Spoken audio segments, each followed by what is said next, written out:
sobre esse resultado, a classificação, mas uma situação que chamou muito a nossa atenção foi o Lloyd com você. Você chamou ele 2 vezes, uma ele não foi, depois você quase invadiu o campo para falar com ele, aí a torcida começou a vaiar também, a xingar o Lloyd.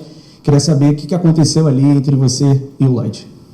Não, comigo não aconteceu nada. Eu nem sei muito isso, sabe, do gesto que ele fez. O pessoal tá falando e eu tava tentando passar informação para acalmá-lo, porque a torcida tava já irritada com ele, mas a intenção era de ajudá-lo, de orientá-lo para ele continuar jogando. Então eu não sei, eu preciso conversar com ele para saber o gesto que ele fez. Eu estava falando agora com o pessoal da assessoria de imprensa, de fato eu também não interpretei assim, estava tão focado no jogo que para mim não teve problema nenhum.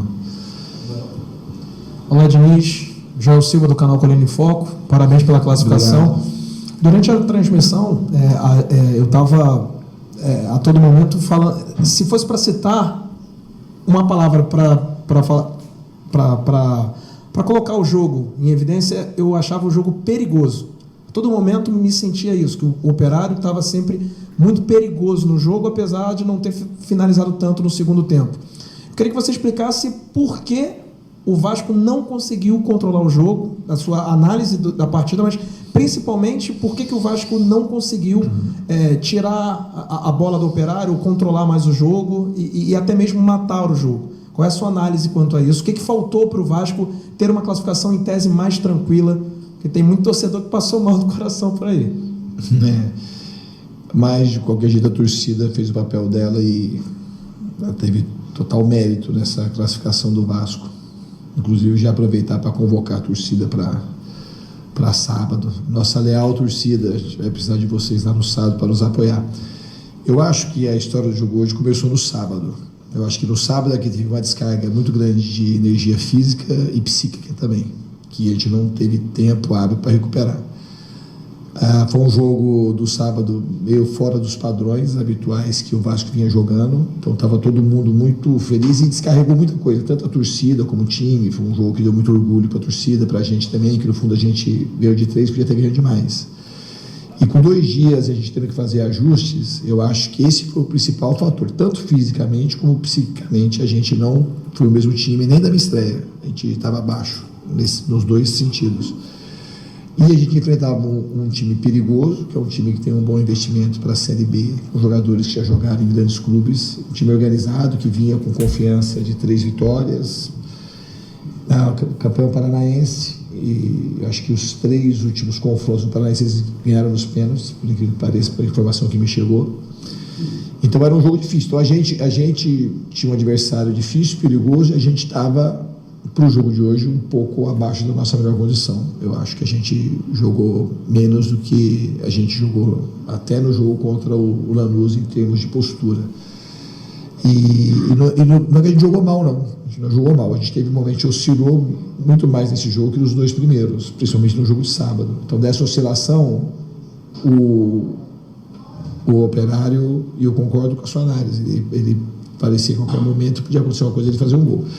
E a gente teve pelo menos umas 3 ou 4 chances para matar o jogo e não matou, né? E aí deixou o adversário vivo e eles acabaram tendo a felicidade de fazer o gol no final do jogo numa bola extremamente improvável, um cruzamento muito alto, uma cabeçada que entrou bem devagar no canto. Mas o importante de fato era classificar, e eu acho que a classificação do jeito que foi, a gente não escreveria esse roteiro, mas eu acho que também para o time acaba sendo uma coisa muito forte, sempre quando tem disputa de pênalti do jeito que foi, acaba treinando algumas emoções na gente, no aspecto anímico, que sem a disputa a gente não treinaria. Boa noite, professor, tudo bem? Adília Velar, do canal Aqui Se Fala de Vasco. Hoje a gente sentiu o time do Vasco um pouco no meio campo desconectado, não conseguindo encaixar tantos toques, tanto o Nuno como o Coutinho não conseguindo se achar tanto. O que houve, né? Como o senhor mesmo disse, essa descarga emocional da última partida, e qual foi a maior dificuldade que o senhor encontrou contra, né, o time do Operário, que é muito bem organizado e jogou essa noite em São Januário? Obrigado. Essa análise que eu fiz para ele, de fato, o que eu penso do jogo, eu já tinha um pouco esse receio para o jogo de hoje. O treino já não foi igual, E não foi igual por conta, é difícil você botar, e faltava energia já no treino, é uma coisa que a gente vai aprendendo com o tempo, a deixar o time mais maduro e se recuperar mais rápido de grandes vitórias, como foi a de sábado. Eu fiz assim o que eu pude fazer, tentei o máximo, os jogadores também se dedicaram e a gente vai evoluir. E o jogo de hoje foi um jogo importante para a nossa caminhada, muito importante. O time não jogou o seu melhor, mas foi um jogo muito importante, porque era difícil jogar o seu melhor hoje. Valeu. Diniz, Thiago Totti, Vasco Velocidade, parabéns pela classificação. Obrigado. Tem apenas 3 jogos você no comando do Vasco. Já conseguiu diagnosticar todos os problemas, o que deveria trabalhar mais, qual é a melhor qualidade, já conseguiu diagnosticar todos os problemas do time do Vasco? Não, todos os problemas não, a gente está tentando melhorar em todos os aspectos o time, tanto individual como coletivamente. Vai levar um tempo, a gente nunca vai conseguir identificar todos, mas aqueles que a gente tem identificado, a gente tem trabalhado e procurando melhorar a equipe. Tudo bem, Diniz? Tudo bem, Wellington. Prazer te ver. Prazer, boa sorte. Obrigado. Sabe que eu torço muito por você. Muito obrigado, igualmente. É verdade. Diniz, você é daqueles que acha que pênalti é loteria? O que você destacaria do seu time nessa classificação? Não, em relação aos pênaltis, eu não acho que é loteria. Eu sempre treinei pênalti. Quando eu tenho chance de disputa, então a gente treinou pênalti ontem. Tá? Então não teve loteria, não acho que é loteria. Acho que tem preparo dos jogadores e isso aumenta a tua chance de ganhar, não é a segurança. Então acho que do preparo emocional, o time, de maneira geral, foi bem nas cobranças. O Léo Jardim foi estupendo e acabou nos dando a classificação. Diniz, boa noite. Danilo do Expresso 1923, parabéns pela classificação. Obrigado.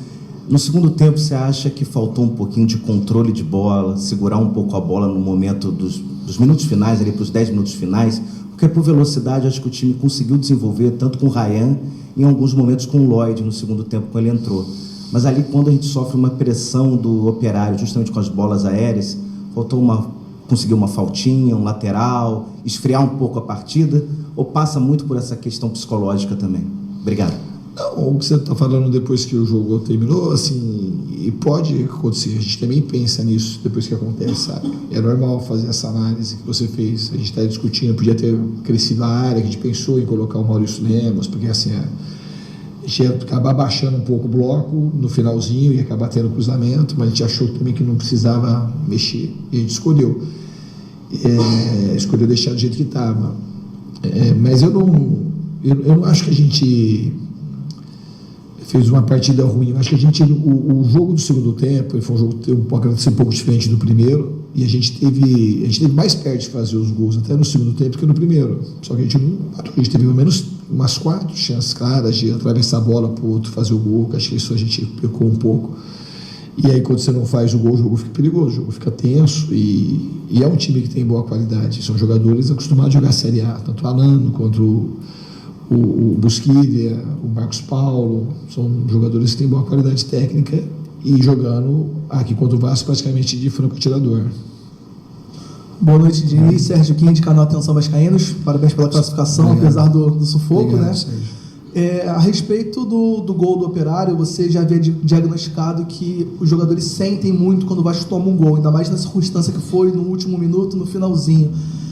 Durante a preparação para os pênaltis, os jogadores na roda, você estava lá no meio muito efusivo, falando com os jogadores. Qual era o teor daquela conversa? A motivação mesmo, questão psicológica pelo gol que tomou? Você teve algum receio dos jogadores sentirem um gol e isso afetar a cobrança, a parte técnica do pênalti? E também sobre as cobranças, se puder, em relação, você falou que treinou sobre a semana, obviamente, por ter a possibilidade da disputa, mas que você explicasse a escolha dos jogadores, a ordem dos jogadores. João Vitor bater antes de alguns outros jogadores. Essa questão foi por questão de confiança, pelo que você observou em um treinamento só? Teve alguma orientação de quem já estava aqui? Obrigado.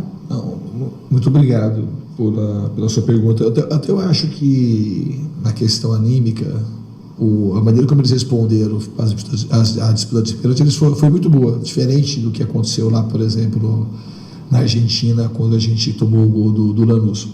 Os jogadores estavam inteiros, a minha participação ali foi de encorajamento, porque Eu gosto de quem se posiciona para bater. Esse já vai na posição do João Vitor. Ele treinou ontem, treinou bem. E ele foi um dos primeiros a se colocar à disposição para bater. E essa coragem é muito importante. E se a gente não tivesse passado, a gente não ia crucificar ninguém aqui. Eu gosto muito mais do jogador que se apresenta para bater e erra eventualmente do que se esconde. Então é um jogador que é experiente, uma das referências do time, e ele foi um dos que... E ele tinha batido bem ontem tecnicamente, e ele se posicionou para bater, então ele bateria. Não tinha por que não bater o João Vitor. E a ordem foi daqueles que eu tinha mais confiança do que estava acontecendo nos treinamentos e na disposição ali do campo, de quem estava mais confiante para bater na hora. Então a gente foi posicionando aqueles que a gente achava que tinha mais chance de bater. Sempre faço isso. O Veguete, o Tietchan, que eu já conheço bem em disputa, ele é um cara que também tem um aproveitamento muito bom e fomos colocando nessa ordem. Diniz, tudo bem? Boa noite, parabéns pela classificação. João Pedro Fragoso, Jornal Globo. Diniz, eu queria que você falasse um pouco, tá ouvindo bem? Que você falasse um pouco do duelo com o Bruno Pivetti. Você como um cara estudioso, ele também, ele tem um livro do futebol, não sei se você já leu o livro sobre periodização tática.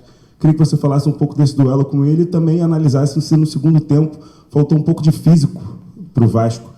Se o Vasco cansou, talvez, e permitiu essa pressão do Operário. Obrigado. Então eu já respondi meio que essa pergunta no meio daquela que acho que fisicamente a gente não estava recuperado totalmente para esse jogo. Não foi no final do jogo. Até acho que no primeiro tempo a gente deu sinais assim de... não é esse cansaço que é aparente para o torcedor, ou até para a análise de vocês. Era um cansaço, assim, a rotação mais baixa para poder fazer as aproximações e conseguir achar os espaços no campo. E no final eu acho que pesou para a gente, mais foi no segundo tempo a falta de efetividade para poder fazer o segundo e o terceiro gols do que a queda física. Eu acho que não foi isso. Se a gente faz o segundo gol, o time fica um pouco mais seguro, mais relaxado, porque fica com a pressão o tempo todo, de 1-0, e o Operário tinha que ficar se lançando. E ao se lançar, o jogo ficou mais fácil para a gente, estava mais perto de fazer o segundo e o terceiro do que tomar o primeiro. Aí no finalzinho, que o jogo praticamente tinha acabado, quando a gente tomou o gol, a gente acabou recuando mais e acabou sofrendo o gol. Boa noite. O Bruno, no fundo, eu conheço ele há muito tempo. Ele foi meu auxiliar 2 anos no Audax. Ele é um cara muito dedicado, que estudou, ele foi para Portugal. É um discípulo aí do Vitor Frade, lá da escola de futebol do Porto. E, além de ser extremamente competente, é uma pessoa muito generosa, um cara do bem. E eu torço muito para o sucesso dele. É sempre um prazer poder encontrá-lo. Foi a primeira vez que a gente jogou contra e espero que a gente consiga se reencontrar em outras oportunidades.